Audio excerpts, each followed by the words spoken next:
안녕하십니까. 숭실사이버대 박준호 교수입니다. 지금 이 시간에 여러분에게 강의해드릴 이 자료는 시청자 여러분에게 다양한 정보하고 자료를 제공하는 것을 목적으로 하는 거고, 그 다음에 시청자 여러분이 혹시라도 투자를 결정하실 때는 그 참고 자료를 하는 것이지, 이것을 여러분이 절대적으로 신뢰하시고 또 그 여러분들이 과신하시는 거는 일단은 자제하시기 바랍니다. 대신 또 이번에는 가장 특이한 것이 결국은 가장 지금 그 토지에 대해서 관심 많은 분들이 관심을 갖고 있는 것이 보통 이제 구리에서 세종시까지 가는 고속도로인데, 이것을 보통 우리가 제2경부 고속도로라고 얘기하고, 또 세종시까지 종점이기 때문에, 또 출발점이기 때문에 세종고속도로라고 일명 얘기하고 있습니다. 가장 많은 관심을 갖고 계시죠. 그런데 예를 들어서 지금 현재는 여러분들이 인터넷 아니야 무엇을 여러분이 검색을 해보신다라고 해도 이와 관련된 자료는 정확하게 현재까지는 나와 있는 게 없습니다. 그러면은 보편적으로 우리가 부동산에서 과학적 투자 방법이라고 그러는데, 글쎄요, 아파트는 과학적 투자 방법이 될 수는 있겠지만은 토지라고 그러는 것이 과학적 투자 방법이 나올까요? 그러면 최근에 여러분에게 안성이라고 우리는 주제를 놓고, 또 여러분 잘 아시는 안성은 안성 맞춤이죠. 그래서 제가 인덱스를 안성 맞춤이라고 해놔놓으면서 안성시에서 과연 그 세종고속도로의 인터체인지가 어느 쪽에 생길 것인가, 가장 객관적인 자료, 과학적인 자료 가지고 한번 점검을 한번 해봐 보겠습니다. 제가 대학에서 이러한 과목은 토지 이용 계획 확인서를 어떻게 강의하는가 한번 보시기 바랍니다.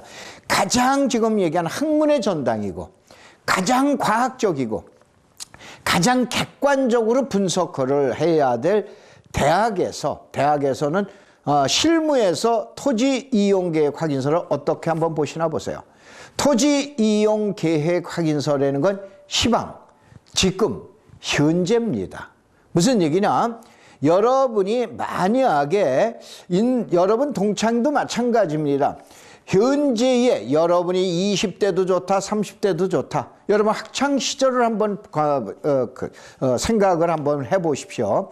학창 시절에 예를 들어서 잘생기고 부잣집 아들이고, 그 다음에 명문대 나오고 머리도 좋다 이런 얘기예요. 그 다음에 매너도 좋다 이런 얘기예요. 그러면 그 사람이 반드시 출세합니까?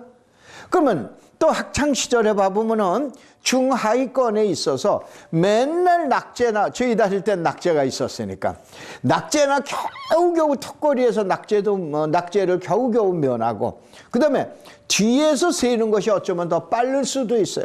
좀 둔해요. 생긴 것도 못생겼습니다. 집안도 별로 안 좋아요. 그러면 그 사람의 앞날이라고 하는 게 깜깜합니까? 그거는 아니죠.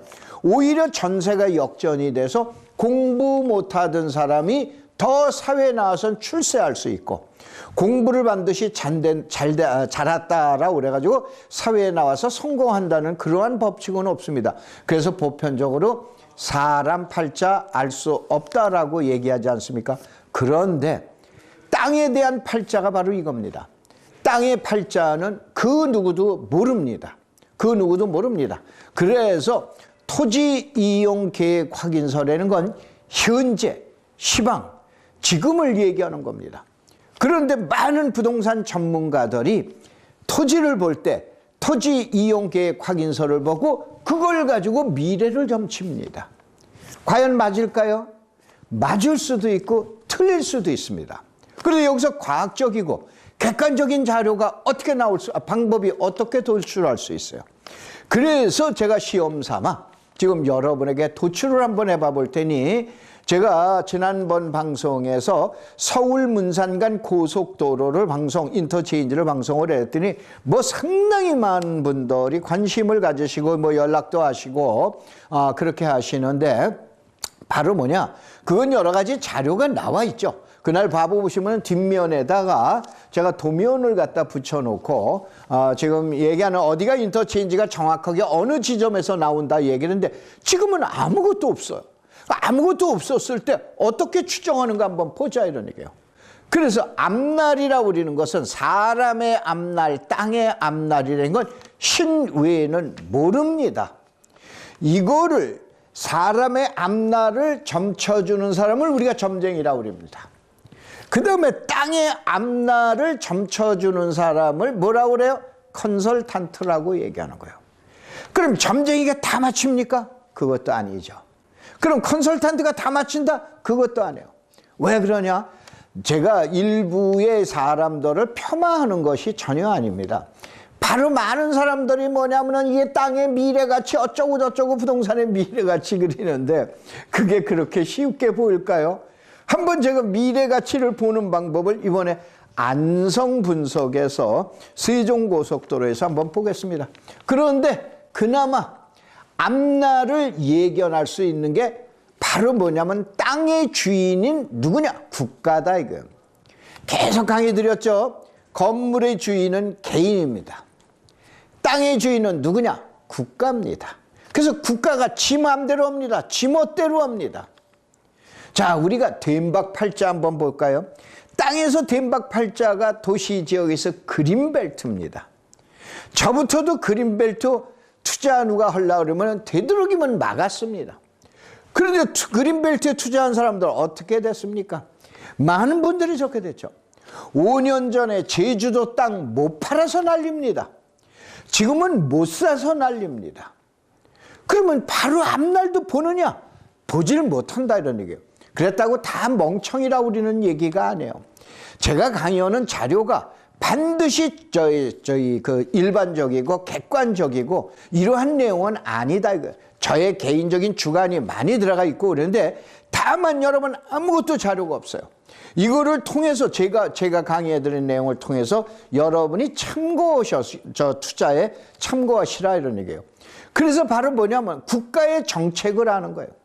근데 뭐 국가의 정책이 어떻게 됩니까? 그린벨트 개발하지 마 그래 놨다가 최근에는 또 개발 위주는 아니죠. 많은 부분을 해제를 하고 있어요. 주인의 생각, 땅 주인의 생각이 틀렸다 이런 얘기예요. 바로 뭐냐면 땅 주인의 생각이 바뀌었다 이런 얘기예요. 그래서 시청자 여러분들 바로 땅 주인은 국가의 정책을 분석하는 것이 저의 주특기인데 그나마도 한계가 있다 이런 얘기예요. 그래서 그것이 바로 땅의 계획, 국가의 계획입니다. 그래서 부동산, 특별히 토지 시장에서는 예전에 일어났었던 일을 학습 효과, 간접적으로 여러분이 경험을 하셔야 돼요. 저는 직접적으로 경험을 했으니까. 그래서 그러한 내용 가져오는데 바로 제가 이 내용을 저희 대학의 제4강 토지 이용 계획 확인서 해설에서 제일 첫 번째 해드리는 얘기예요. 바로 뭐냐? 우리가 토지 이용 계획 확인서라는 건 분명히 지금까지의 얘기지 전혀 미래에 대한 얘기는 아니올시다라고 그러는 거를 우선 설명을 드리면서 그러면 현재까지 자 구리에서 세종시까지 가는 고속도로도 분명히 현재는 아무것도 나와 있는 게 없어요. 현재는 어디에서 인터체인지가 생긴다, 어디에서 뭐가 생긴다 대략적으로 나와 있는 것뿐이에요. 구리에서 나온다, 뭐 하남에서 하나 나온다, 용인에서 하나 나온다, 그 다음에 안성에서 하나 나온다, 그 다음에 천안에는 정선체인지겸 나온다, 그 다음에 세종시로 그냥 곧장 내려간다. 이러한 거 외에는 모릅니다.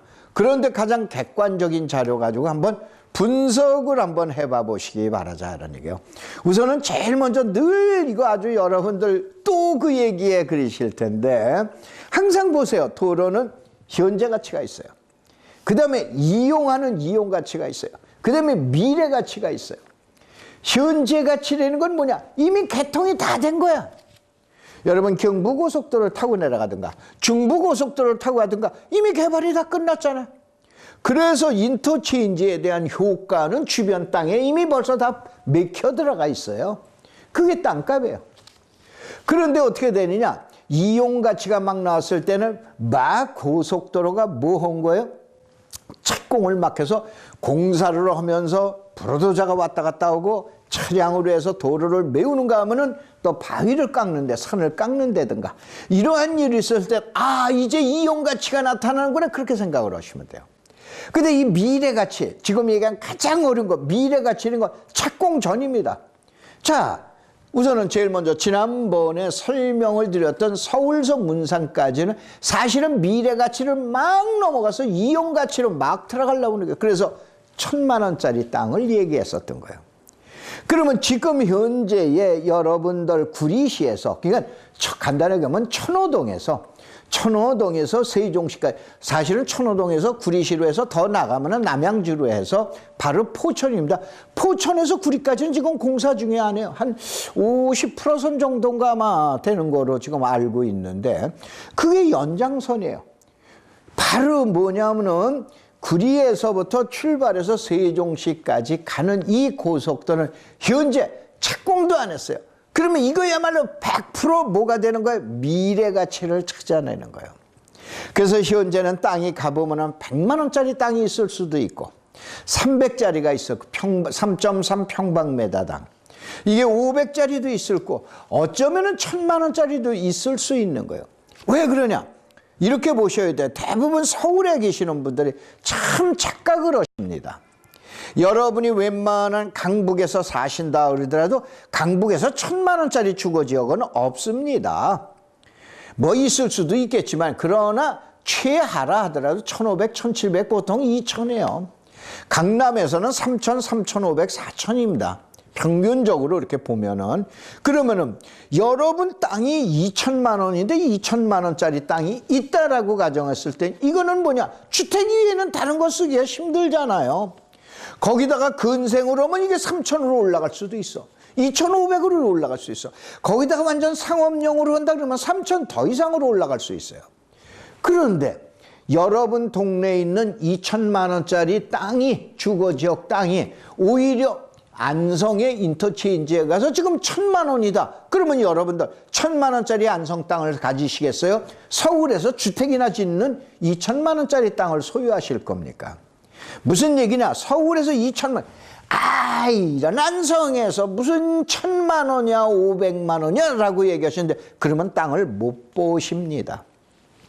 그래서 여러분한테 우선 이 말씀을 드리는 건데, 그래서 보통 얘기하는 프라이스, 가격이라는 건 지금이에요. 그런데 미래라고 우리는 건, 밸류라고 우리는, 가치라고 우리는 거는 바로 미래의 가치예요. 그러면 이 가치라고 우리는 건 시장에서 나돌아다니는 게 아니에요. 허공에 있는 가격이에요. 그걸 인정하면 계약을 하는 거예요.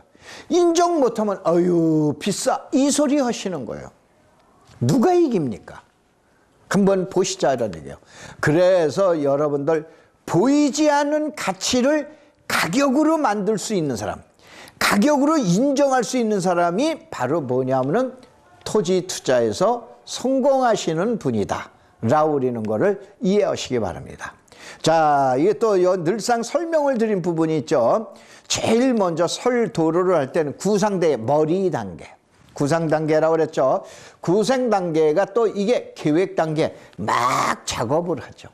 그 다음에 이제 바로 실행에 대한 전 단계, 요건 사실은 실행 전 단계보다는 실행 단계를 나가야 돼요. 그런데 제가 투자를 어느 때 결정하느냐 때문에 중간에 실행 전 단계, 무슨 얘기나, 야 머릿속으로 딱 계산을 해봤다가 도로를 놓을까, 그리다가 도면을 그려, 그 다음에 그리고 난 다음에 공사를 해. 이 세 단계예요 사실은. 이거를 플래닝, 플랜, 액션 단계라고 그런 거예요. 그런데 화면에 나오는 것처럼 실행 전 단계라는 건 뭐냐, 그러면 공사 들어가기 바로 직전에 들어가면은 가장 위험성을, 리스크를 줄이고 이윤을 극대화시킬 수 있기 때문에 제가 실행 전 단계라고 넣어놨어요. 바로 파주 문산 서울 문산 고속도로가 실행 전 단계라고 보시면 돼요. 그런데 어디냐? 구리에서 세종 단계는 분명히 계획 단계를 넘어서 실행 전 단계는 아직은 아닙니다. 그러면 예측을 한번 해봐 보자 이거예요. 그래서 여기서 했을 때 요걸 예타 과정이고 타당성 조사고 기본 설계고 실시 설계라고 그러는데, 분명한 거는 구리에서 세종시까지 가는 거는 도로 기본 설계는 나와 있는데 저도 아직 정보를 입수를 덜 했습니다. 덜 했어요. 그래서 제가 참고적으로 이거를 방송하기 위해서 자, 철도를 전문으로 하는 사람은 철도 기술사, 도시계획을 전문으로 하는 사람은 도시계획 기술사, 도로를 전문으로 하는 사람이 도로기술사가 있어요. 도로기술사하고 사실은 좀 얘기를 했습니다. 야, 자기가 잘 알고 있으니까 이만한 내용 때문에 내가 방송을 했는데, 근데 교수님 그러면 제 이름은 얘기하지 마세요. 그래서 그 이름 뭐로 얘기하냐 이제 그러면서 내가지고 내가 이렇게 본다 그랬더니 그런 걸 확실히 교수님이 잘 보고 계십니다. 맞습니다. 근데 뭐 저가 했을 때는 어떠한 내용이다라고 그런 걸 이제 이따가 나오면서 이제 설명을 이제 드리도록 하겠습니다. 그래서 요거를 이제 참고를 하시고, 자, 우선은 도로가 개통되었어요. 아까 설명을 잠깐 드렸죠. 그 다음에 도로 공사 중이에요. 또 아니면 도로가 실행 전이에요. 라고 나옵니다. 그래서 그거에 대한 설명이고, 자, 우선은 안성을 지금 얘기한 대로 뭐 유명하신 분이 이제 뭐 부동산은 뭐 투자는 과학이다라고 그러셨는데 전혀 저는 인정할 수가 없습니다. 그런데 가장 과학적이라는 거 이 강의 한번 들어봐 보세요. 들어봐 보시고 그게 과학이구나. 그런데 결론 함부로 내릴 수 있을까요? 내리기 참 힘듭니다. 한번 봐보세요. 자, 우선 제일 먼저 안성 개발 가능 지역. 여러분 잘 안 보일 겁니다. 그래서 빨간색은 뭐냐? 붉은색은 바로 개발이 불가능한 지역에 뭐냐? 산악지형이에요. 알으셨어요? 산악지형입니다. 완전 산악지형이에요. 그래서 금강면, 서운면, 그 다음에 저 고삼, 그 다음에 앙성 이런 데 지역은 완전히 산악이에요. 그 다음에 노란 게 가장 많은 지역이 어디에? 미양. 이 미양을 여러분들 어디냐면 평택 인터체인지에서 천안으로 내려가다가 보면은 왼편 쪽에 굉장히 넓은 평야가 보이죠. 그것이 미양, 지금 안성 평야 그거 아닙니까?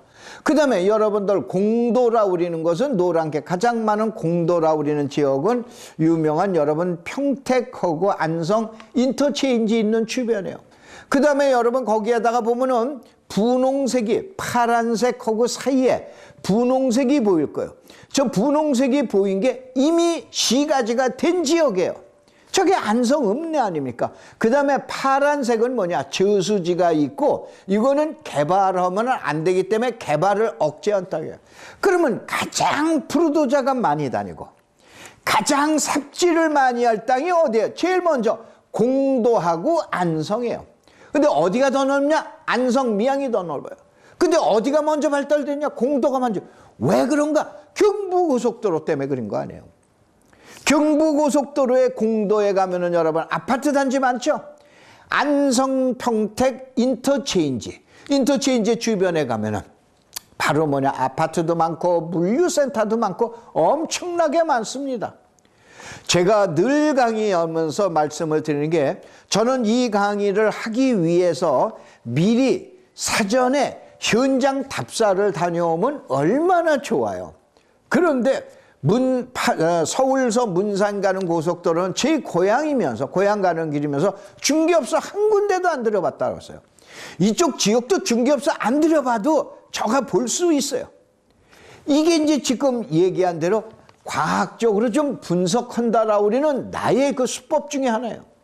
자, 그래서 봐보면은 가장 성공할, 그러니까는 땅값이 많이 올라갈 지역으로서는 고속도로에 다 있는 공도 지역, 그 다음에 미양 지역. 그런데 그 위에 가면 원곡이라는 붉은 산으로 많은 지역이 있는데 저 원곡이라고 우리는 지역을 이것 때문에 잠깐 얘기해 드리면 사실은 그 공도면이나 원곡이나 이런데 현재 평택대학이 있는 데까지는 옛날에는 안성시 땅이었습니다.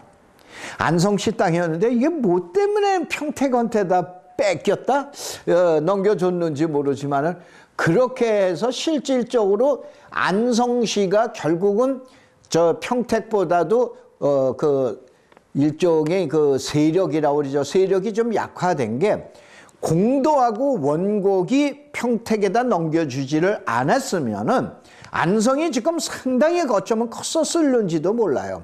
근데 특별히 원곡이나 공도는, 특별히 원곡 같은 데는 여러분 송탄이라고 있죠. 평택에.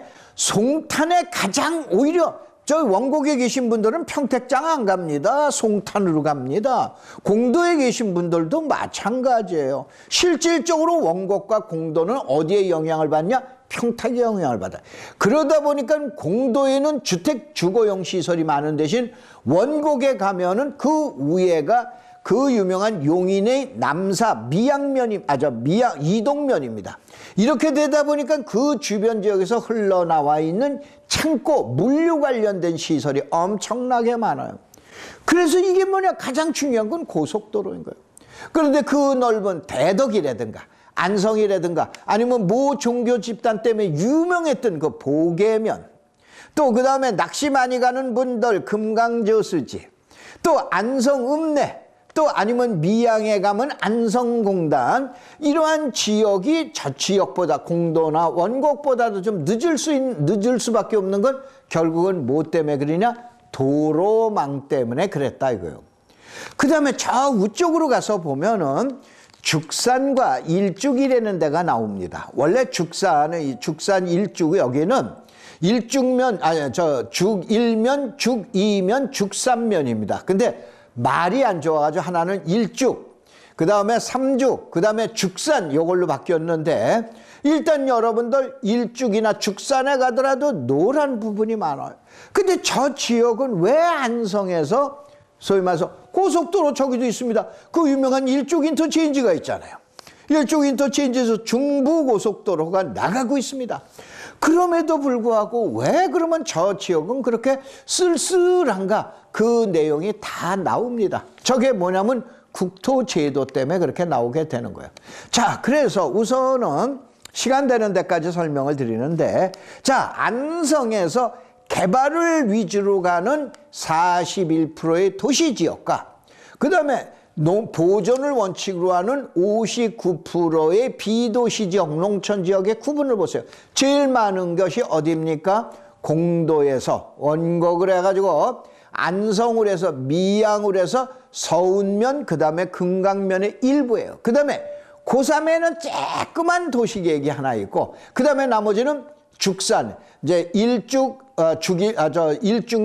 그 다음에 삼죽면, 그 다음에 죽산면 있는 그 지역이 도시 지역입니다. 그러면 크게 나누고 보면은 보통 여러분 일죽 인터체인지 주변하고 일죽 인터체인지 주변하고 그 다음에 공도고 안성읍 주변만이 지금 얘기하는 안성에서 도시 지역이다라고 우리는 거를 볼 수가 있습니다.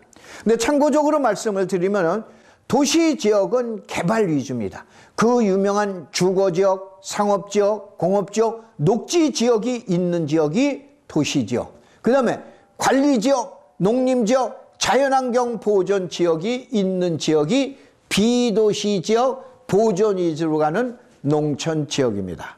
자, 1부 강의는 여기서 마치도록 하겠습니다.